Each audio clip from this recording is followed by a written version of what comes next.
Are you pregnant or a new parent looking to ensure a better postpartum experience? Or are you a birth worker looking to improve your postpartum care skills?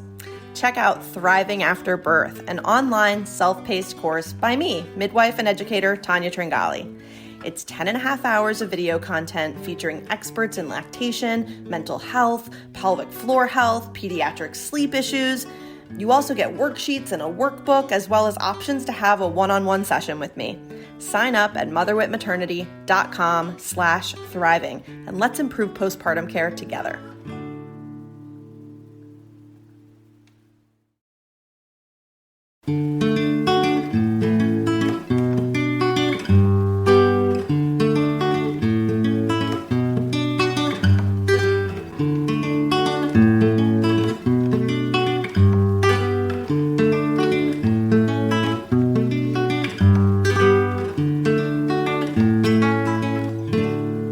Today is Cheri Van Hoover. She has been an ardent advocate for women, families, and the profession of midwifery for more than 4 decades. She became a midwife in 1987. A native of Washington State, she lived in California for 32 years, where she received her midwifery education and provided full-scope care for widely diverse populations in varied settings, culminating as assistant clinical professor with the UCSF Faculty OB Group. Since returning to rural Washington 15 years ago, her clinical practice has focused on outpatient reproductive health, and she has served as distance faculty for the Midwifery Institute of Philadelphia University, which is now Thomas Jefferson University. This is how I know Cheri. She was first my professor for a health policy course, and then we worked together in the years that I was faculty at PhilaU. Her scholarly publications cover diverse topics: health policy education, midwives in politics, midwives as palliative care clinicians, and body art. She is an active member of the American College of Nurse Midwives and has won numerous professional awards. Cheri is the third of 4 birth professionals to share her birth story with me, which of course means it is also the birth story of a mother and a midwife. Oh, and a gentle reminder that nothing we discuss on this show should ever be considered medical advice. Please speak to your local provider about anything that comes up in this show that resonates with you and your needs and your health care.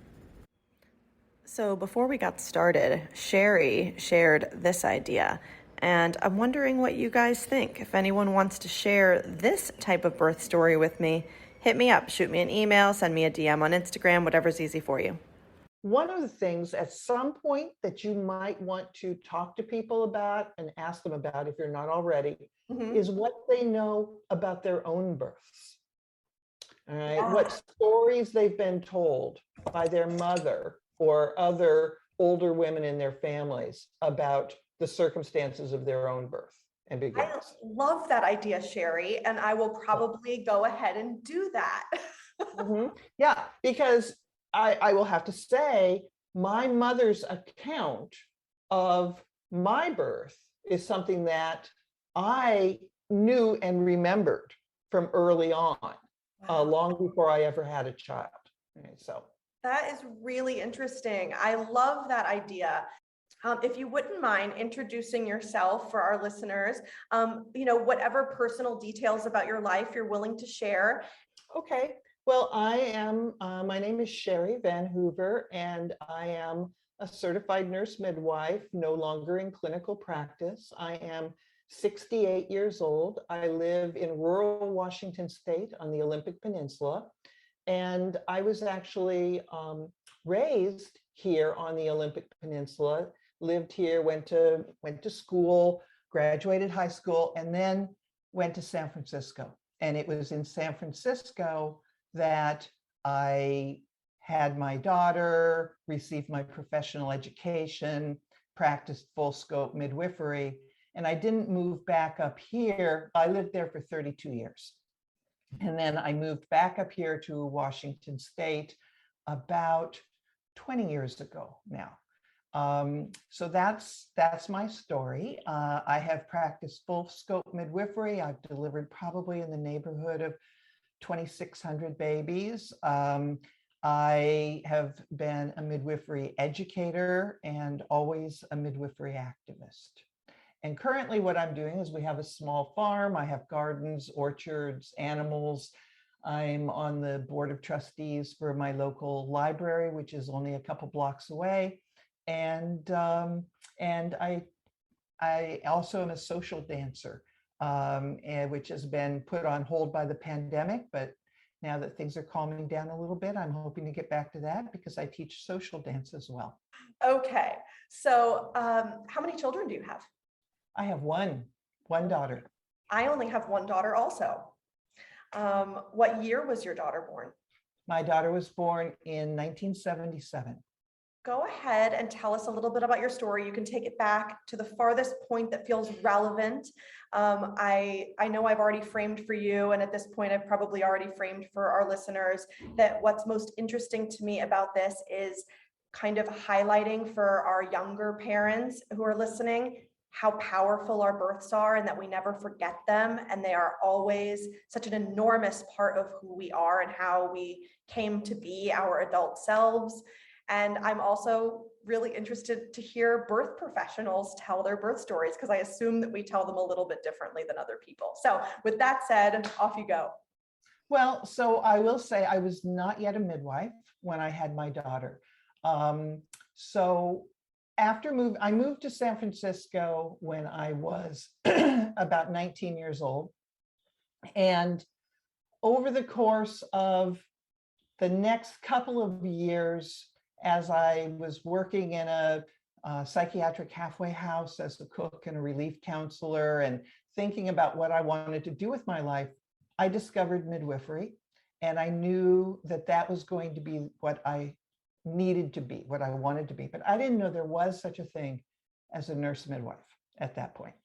The only midwifery that I knew about was direct entry midwifery, home births. And so I started preparing myself to be a midwife. I realized that I was called, that it had everything that I cared about, that I loved. It was about birth and bodies and sexuality and feminism and history and psychology and sociology and everything that felt real and important to me. Natural foods, natural medicines, all of the stuff that my young hippie self was very into. So in order to prepare myself to be a midwife, I started taking classes at the Holistic Childbirth Institute in San Francisco, which was largely inspired by and mainly run by Suzanne Arms, who wrote the book Immaculate Deception. So Suzanne was one of my early mentors. And Suzanne suggested to me that what I needed to do was find a way to get to births, and that the best way to do that would be to become a childbirth educator. And so I became a Bradley instructor, a Bradley method instructor. And I did that during my very early pregnancy. Right? So I became pregnant. I had already decided I wanted to be a midwife. I had been taking some classes to prepare myself for that role. I became a childbirth educator during my pregnancy and didn't actually teach classes until after my daughter was born. And I looked around for the kind of midwifery care I wanted. And my partner at that time, my daughter's father, really thought that we should probably consider a hospital birth. He wasn't comfortable with home birth. And, you know, I could kind of see his point. And we had available in San Francisco the Alternative Birth Center at San Francisco General Hospital. And that they had a midwifery education program there. So I was able to see nurse midwives for my care and student nurse midwives. And I really felt like I was getting what I needed there. So that was where I got my care. It was only a couple miles from my house. It was very convenient. So, and that was how when I first discovered there was such a thing as nurse midwives. So in terms of my labor and birth, I approached all of this with a great deal of confidence that my body was built to do this. I knew how to do it. It was going to be fine. I mean, obviously, there's always some trepidation about the unknown and, pain and, the what it's going to be. But basically, I was eagerly anticipating the birth and the process of becoming a mother. So I had just turned 24, just before my daughter was born. So I went into, I was about a week and a half late after my due date. And I had had a great, healthy pregnancy. I really felt good. But towards the end, yeah, I was, getting pretty sick of it, ready to be done. And on Halloween day, I started to feel some twinges that I thought might be labor. And then I got more excited. I thought, yeah, this is it. This is labor. And so it went on. I spent the evening handing out candy to kids at the door between contractions. And finally, everything kind of calmed down. There weren't any more trick-or-treaters. And I went to bed. And we tried to get a little bit of sleep, and about 12:31 in the morning, I thought, this is really getting strong. It's time. I need to go in. So I woke up my partner, and we went and got in the car and went to the hospital. And of course, there was nothing but parking. It was really easy. Went in through the emergency room, went up to the birth center, and on the way in, everything pretty much stopped. It just, it's like, but I still was hopeful. I thought, surely, this is it. And we got up there and they checked me and I was like a centimeter. And they said, yeah, you could stay here and walk around for a while and we could check you again, or you can go home. I said, oh no, I'm going home. So I went home, went back to bed, and things picked up again. And so, morning came and I got up and it all just seemed the same. Nothing seemed to have changed at all. And I, ate and drank and walked around the house and, waited for things to get serious. I thought nothing is changing. Nothing is changing. This is all just the same. It's the same as it was last night. Around about 3:00 in the afternoon, I told Gary, I said, there is something wrong here. I said, this is not right. It's just the same as it's been. It's taking too long. We need to go in. This is not right. So we went and we got in the car, and it was a much less comfortable ride to the hospital. And of course, we got there and it was the middle of the day and the place was packed and there was no parking. So he dropped me off at the front door. And I got in through the front door and I had a contraction, had to lean on the wall and breathe through it. And then I got to the elevator and pushed the button, had a contraction, had to breathe through it, had another one or two in the elevator going up, and got up to the right floor and got out of the elevator. And I'm walking down towards labor and delivery area. And I had to stop and lean on the wall twice going down the hall. And people were just like walking past me. And I thought, I could have this baby right here in the hall and nobody would even stop and look at me. I mean, it's just like, what's the deal? So anyway, I got to the room and they said, oh yeah, you came in last night, right? And we're really early. I said, yes, that's right. And they said, and they checked me in again and they said, well, congratulations, you're 8 now. And I said, oh, great, okay. And then, Gary had finally found a parking place and he came huffing and puffing in, and we walked down the hall to the alternative birth center room. And we were in that room for, I'd say half hour, 40 minutes. And at that point, it really was intense. The contractions were frequent and it seemed like it was just like one on top of each other. And I remember at one point my chin crumpling. And I thought, oh, this is getting to be too much. And my chin crumpled and I thought I was going to start crying. And the midwife just said to me, "You are doing such a great job." And that was all it took. I was fine again.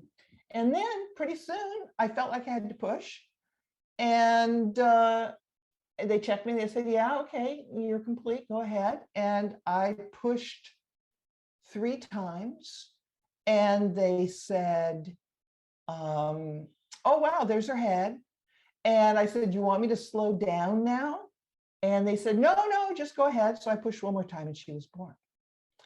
And so I pushed a total of 4 times. And for me, pushing felt like all of the power of the universe was rushing through my body, from coming, like entering through the crown of my head and traveling through me like a railroad, like a train car, and then emerging through my vagina, just like I was on this wave of energy. And it was more intense and more incredible than anything I'd ever felt before. And I experienced it as being orgasmic and ecstatic, right? It was intensely sexual and intensely transcendent beyond anything else. And so then my daughter was born. We hadn't known whether it was a boy or a girl. We were so thrilled that it was a girl. And she was perfect and healthy and wonderful, and APGARs of 8 and 9, I think it was. She weighed 8 pounds exactly. And so we stayed in that room for 4 hours, because that was the protocol. You had to stay at least 4 hours before you could go home. So she was born. No, it was 6 hours. It was 6 hours before you could go home. And so she was born at 4:30 in the afternoon. And so we went home at 10:30 that night. And so we went home, and I stuck her in the cradle next to the bed, and I collapsed in the bed, and he was exhausted, and he collapsed in the bed, and we all went to sleep. And somewhere, probably around, I don't know, 2:33 in the morning, he like nudged me awake and said, "Aren't you like supposed to like feed her or something?" And I said, "Oh, yeah, right." And so I sat up and I picked her up, and she was breathing and seemed fine. I kind of thrust her towards my breast a time or two, and and I put her back down. I went back to sleep. And in the morning, when we woke up, we were all still alive. Now, was that optimal postpartum care? Was I being observed to make sure I wasn't bleeding to death? And was she being observed to make sure she was still breathing? No, to both of those. But we made it through the night, and we were fine.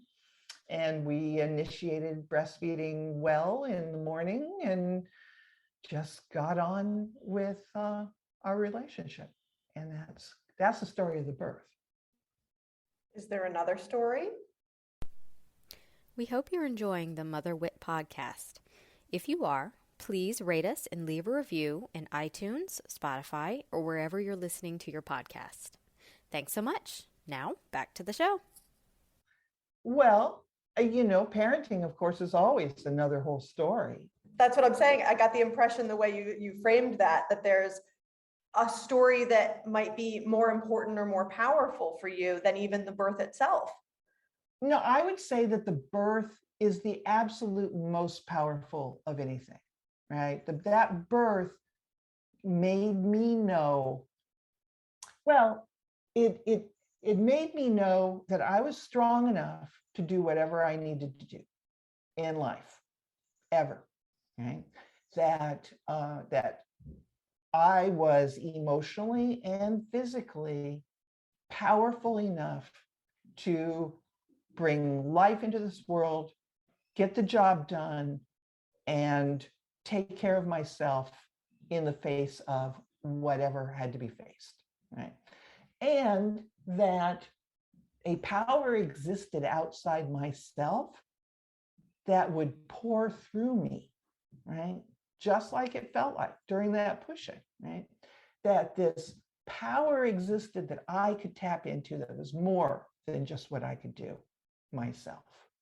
And I was a part of that. So that was that. Now, of course, you said that you're really interested in people's postpartum experiences. I think mine was normal, but postpartum is hard, right? Because there I was, my bottom hurt and my nipples got sore and I was tired. And as may have become apparent in some of my telling of the story thus far, although my partner was supportive in his way and doing his best, he was not the most nurturing kind of guy in the world, right? And so I was very much on my own, or it felt like I was very much on my own. And I remember waking up, on about the third or fourth day, and just feeling overwhelmed and thinking, oh man, I need someone to take care of me. I really need to be mothered.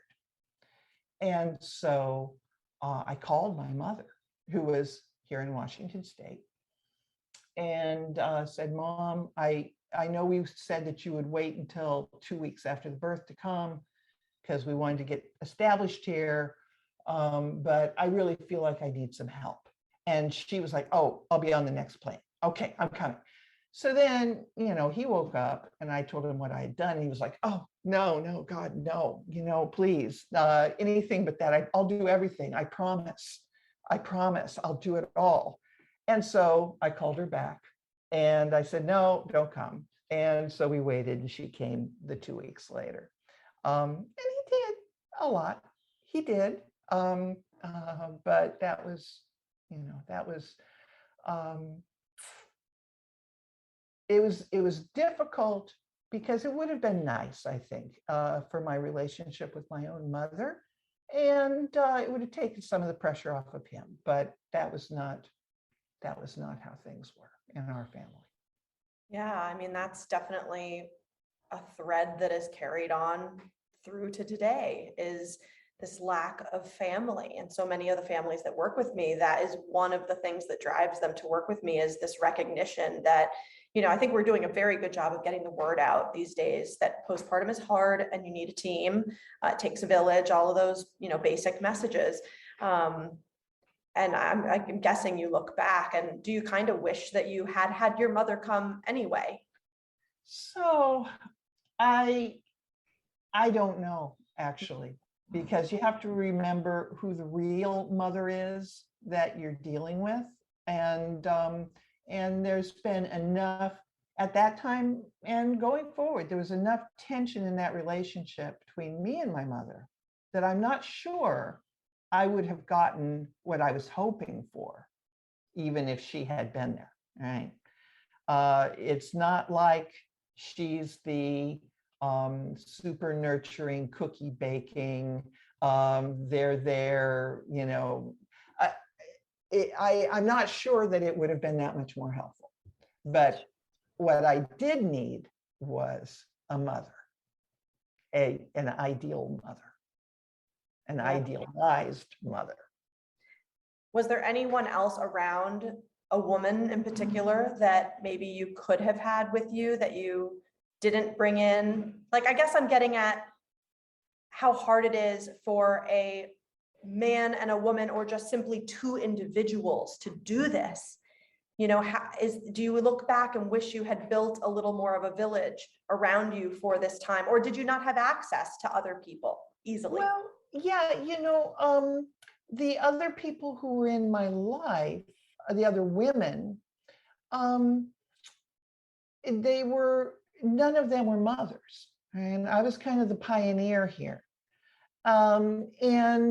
And so I didn't really have that kind of access, or hadn't built it. And I think it is important to build. And it's certainly something that I have always, When I gave my postpartum instructions to my clients, what I would always say to them, and I would write it on a prescription blank for them, all right? I would write it down on a prescription blank and I would say it in front of the client and the partner, whoever that partner was. And I would say, for 1 week, you are not to get dressed. You are to lie around in your bathrobe, snuggling with the baby, doing nothing except eating, drinking, breastfeeding, relaxing. It is a baby moon. It's like a little honeymoon with the baby where you just lay around scantily clad, loving on somebody else. And you are to do no cooking, no cleaning, no laundry, no dishes for 1 week. And since those things are going to have to be done, you need to figure out now who is going to do all of those things. Right? So that's what I would write down for other people. Clearly, as a lesson that I learned from my own experience, because I didn't have that. And yes, I wish I had. Yeah. Okay. That's what I was getting at. That was exactly the version I wanted to hear. Like, some people might have said, yeah, I absolutely wish I had brought my mother in, but I knew there was something and I wanted to know what it was. Okay. I have a question. When you look back on the care you received from your midwife, the Cheri that wasn't yet a midwife may have seen certain things one way. Then there's the Cheri as she's becoming a midwife or as a young novice midwife. And then there's Cheri now, and with all these things that have changed and the science that's evolved.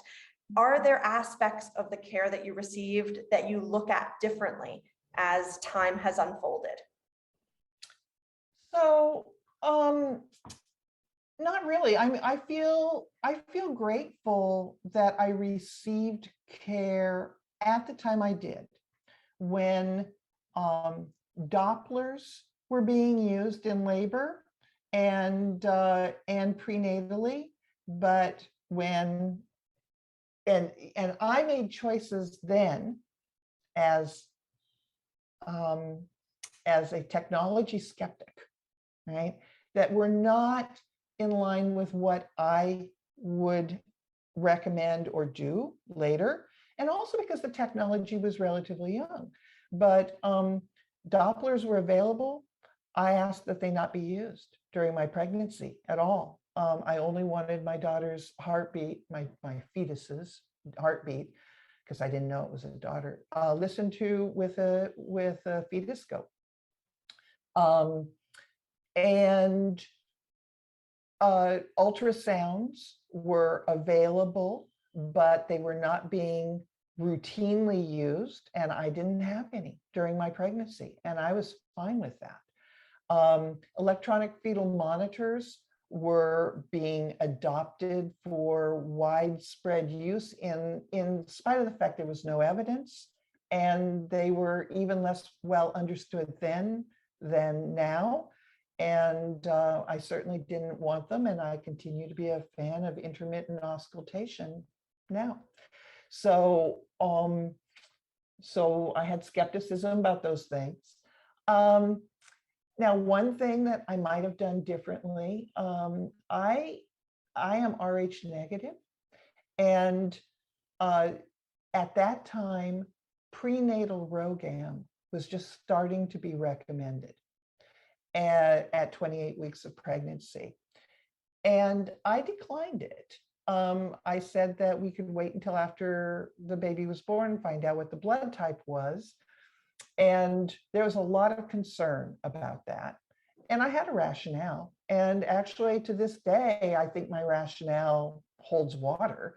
But I think I might have counseled myself differently had I been my client instead of me. So that I probably would have done differently. It turned out fine. My daughter has Rh negative blood, just like I do. And her daughter has Rh negative blood, just like we do. And just like my mother does. It seems to be a thing among women in our family.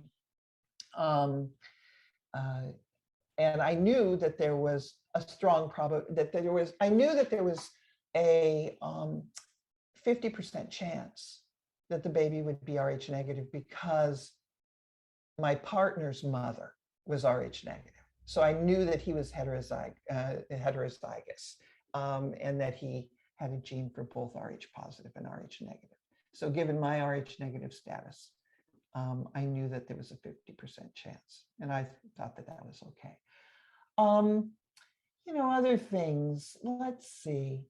No, I felt like I received very good care. It was, it wasn't the kind of super personal, intimate, long visits, really getting to know each other kind of midwifery care that I probably would have gotten if I had gone with someone who was doing home births, or if I had gone to more of a private practice setting instead of the more institutional setting at San Francisco General. However, the alternative birth center, which was a room in the hospital, but you had your baby in that room and you didn't have to go anywhere else, and you wore your own clothes, and it was very casual with just a bed in there, and you were encouraged to go home as early as 6 hours after the birth, and you couldn't stay more than 24 hours. I felt like it met my needs. I was pretty independent then as now. Well, and at that point, you'd already done all your education as a childbirth educator. So you had some good knowledge under your belt. Tell me a little bit about when you ended up becoming a midwife, since your birth preceded your becoming a midwife. So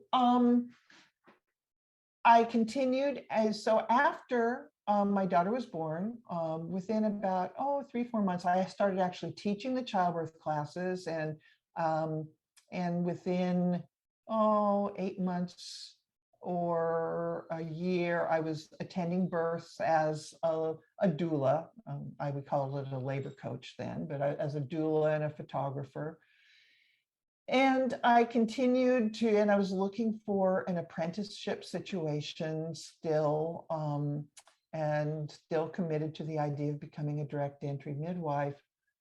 And then there was a well-known case in the Santa Cruz Mountains where Kate Boland and her partner, who were direct entry midwives, were set up by a pregnant undercover officer, pregnant police officer, who asked them to come to her birth they didn't know she was a police officer, but they just knew her as a pregnant woman who wanted care, and they gave prenatal care. And then I think it was as much as 6 or 8 weeks before her due date, she called them and said, "I'm in labor, you need to come." And they said, no, it's too early.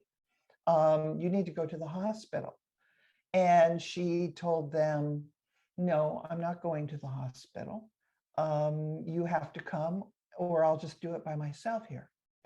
And so they went to the house to convince her to go to the hospital. And when they walked in the door, they were arrested. Everything was confiscated, their fetoscopes, their everything, the diapers, and they were charged with practicing medicine without a license.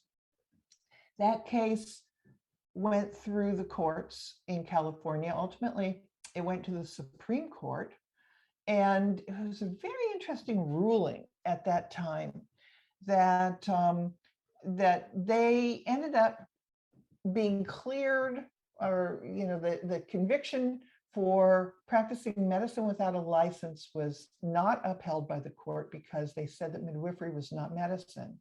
However, they also said in that decision, that Supreme Court decision, that women did not have the right to choose where they would give birth or who they would give birth with.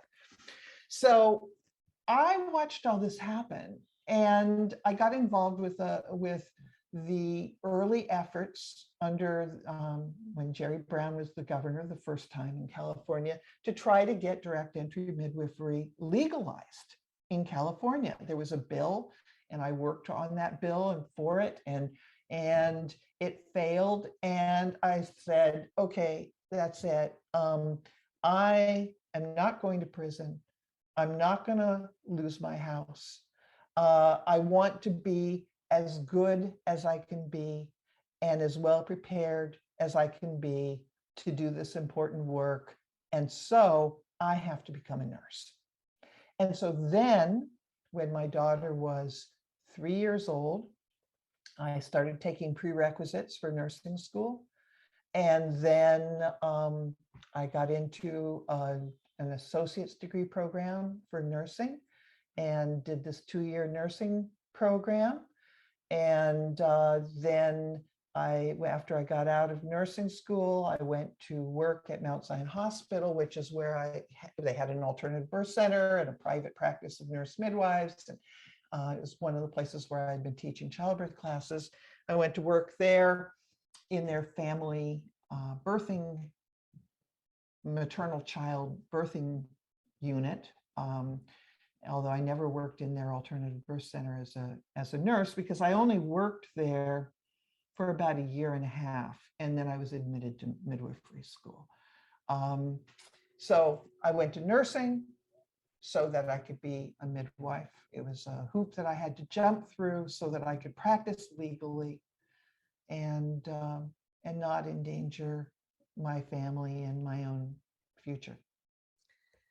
This was very special for me, this part of the story that you just told, because I said at the beginning that Cheri was one of my professors in midwifery school, and the course that she taught when I was in school was health policy.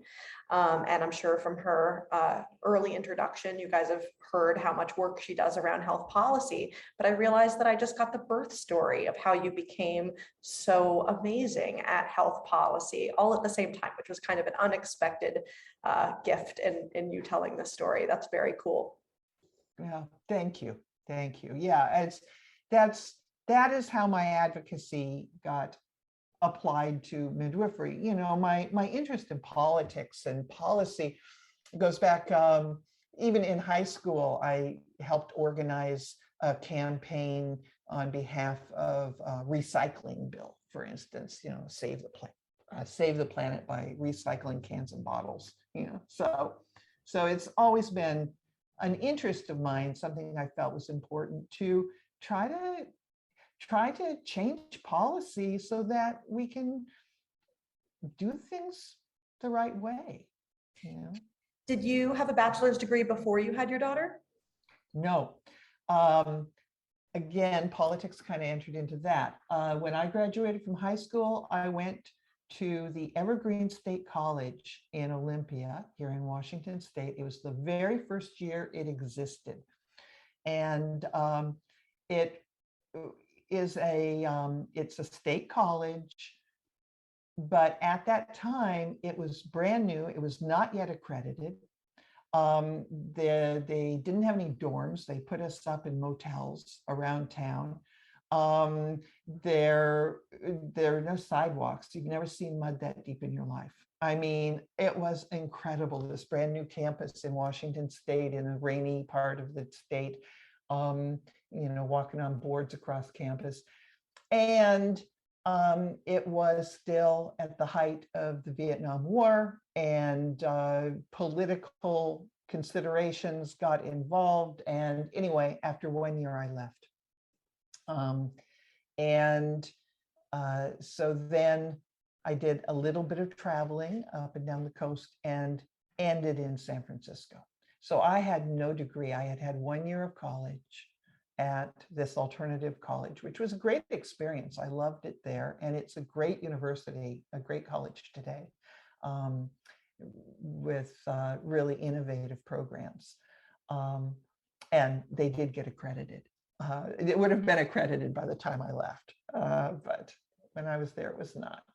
And so no, all of my education, I started with the prerequisites. I went to City College of San Francisco, community college, got my prerequisites. That took about 1.5 years, and then City College of San Francisco for the associate's degree program. And so then there I was practicing, and then I went to the San Francisco General program and did the certificate in midwifery, which was a 13-month program. So I had an associate's in nursing and a certificate in midwifery. And for me, that was heaven. It was all I thought I needed or wanted, because I was practicing as a midwife and that was all I'd wanted to do. But from the beginning of my journey till the time I was practicing as a midwife, that was 10 years that I worked at that. So then after a few years of practicing as a midwife, I realized that ultimately I would like to be able to teach, and that without a master's in midwifery, a master's degree, I would not be able to teach, and that many states, if I ever wanted to move to another state, many states required a master's degree. So I went back to school evenings and picked up a bachelor's degree in nursing, which I always thought was a great irony because I never wanted to be a nurse. And so I got my bachelor's in nursing because that was the easiest thing for me to get the requisite number of credits in. And then there was a brand new distance education program through the State University of New York at Stony Brook, where you could do your education, you could do your classes online and get a master's in midwifery, not in nursing. And that was really important to me politically and personally, that my degree was in the discipline that I loved and I was passionate about. So I have a master's in midwifery from SUNY, New York. Yeah, this is obviously a place where we're very aligned, which is probably not a surprise. I have the slightly more, younger person's version of your story, in that I lived in New York State at the time that I became a midwife and could have become a CM, but because I knew deep down that I might not stay in New York forever, I recognized the shortcomings of making that choice. And so kind of forced myself to go to nursing school. Never wanted to be a nurse either. And then of course, because midwifery was what was so important to me, I was committed to going to Philadelphia University for that reason. So that's kind of, 20 years later, I'm guessing, Right. Where that. Well, and that's why I am so proud of the work that I did at Philadelphia University, which then became Jefferson, because we educate certified midwives, they're CMs. And in my heart of heart, I continue to believe that nursing should not be a prerequisite to midwifery, that midwifery is its own discipline, and that we are driving away and wasting the time and the talents of so many people who could be getting out there into the profession and caring for the individuals who need us. But that's another political fight right there that I hope people will take on. Well, I couldn't agree with you more. And, it's funny, I was going to ask you one final question before we wrap up. And I think now I know what your answer is, but it could be something completely different because we can stand on many soapboxes together. But I was going to ask you if you would end on the note of sharing what you believe the biggest issue facing our profession to be, as it might affect midwives, and also as it might affect consumers. And so if that's the same answer, that's fair. Or if you have two separate answers, I'll take it that way as well. Take your time and think. Yeah, I am thinking. So I would say that the biggest issue is the need to unify the midwifery profession and recognize all paths to midwifery as being legitimate. I do believe that there should be standards.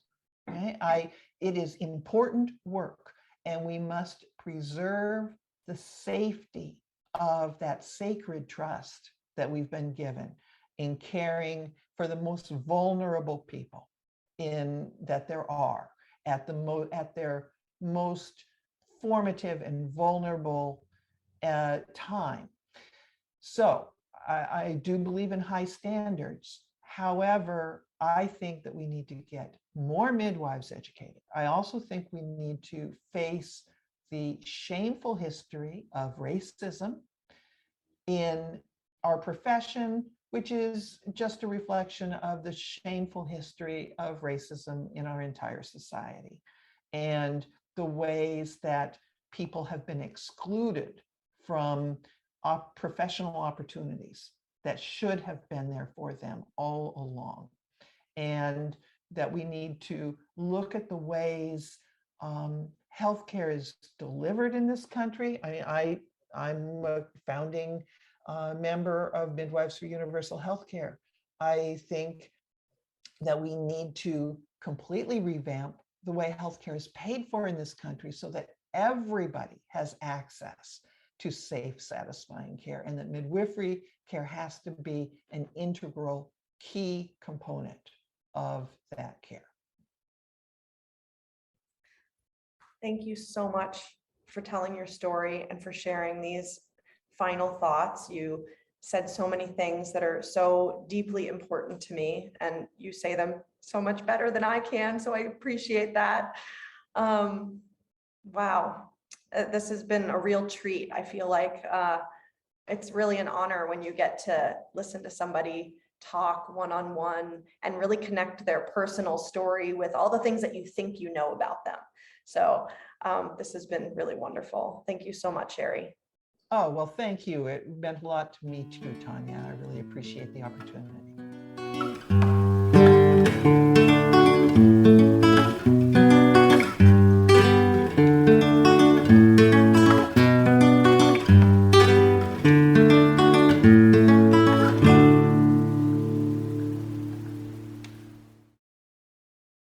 Hey everyone, it's me, Tanya, your host here at the Mother Wit Podcast. You know I sometimes invite my clients on the show to talk about their birth stories and postpartum experiences, but I want to tell you a little bit more about what those clients and I actually do together. I started Mother Wit to help people in the perinatal period achieve their health and wellness goals. That means whether you're hoping to conceive and struggling with high blood pressure or high blood sugar, or you're having trouble managing anxiety or depression in the postpartum period, or maybe you just need support and advocacy between prenatal or postpartum visits, I can help. Get a discount on your first consultation with me at motherwitmaternity.com using the code FIRSTCONSULT 10% off. That's 10% symbol, all one word. I'm looking forward to working with you and maybe having you on the show too.